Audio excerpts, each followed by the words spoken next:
Okay, a visual representation of how your exercise language is meant to be read.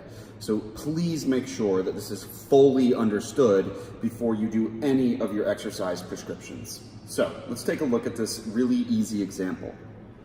A1 and A2 represent what we call a superset.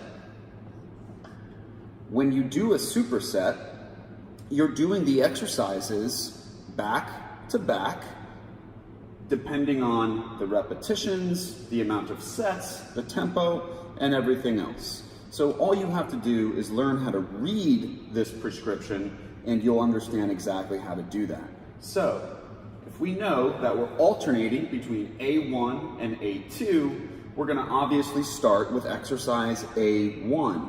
And in this example, we're looking at a squat. The tempo of that squat is 3-0-1-0, and we're doing that by 10 repetitions. The amount of repetitions is always after the tempo. So, exercise, tempo, repetitions, and then here is your rest before you move on to A2. So let's recap what we've discussed so far. A1 is the first exercise in your superset. Squat is the exercise you're doing for A1. The tempo is represented by 4 numbers, 3-0-1-0.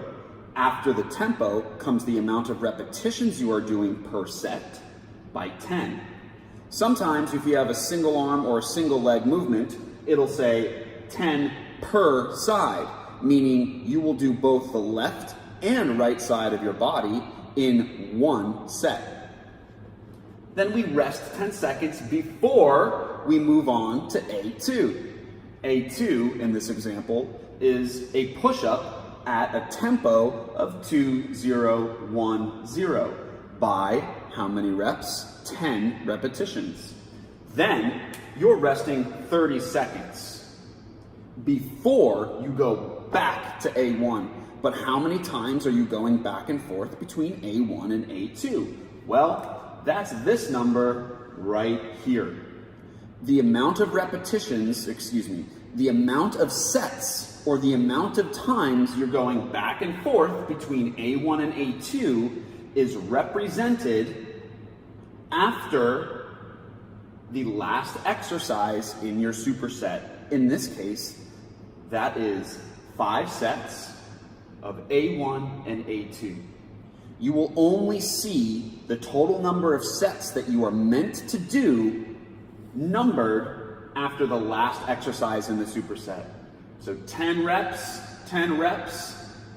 5 sets of both A1 and A2. The amount of sets will not be written after A1. So don't be confused and think that you're only doing 1 set of squats and then 5 sets of push-ups, okay?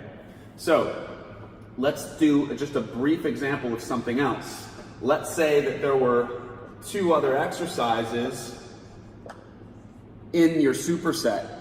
So now you have, maybe it's a pull-up and a plank. If you're trying to figure out how many times you're going back and forth between A1, A2, A3, A4, A1, A2, A3, A4, you're not going to find that number anywhere else than A4. So plank by 30 seconds, rest 1 minute before you go back to A1 by 5 total sets. 1, 2, 3, 4, alternating. Hopefully that makes sense. Tempo, briefly.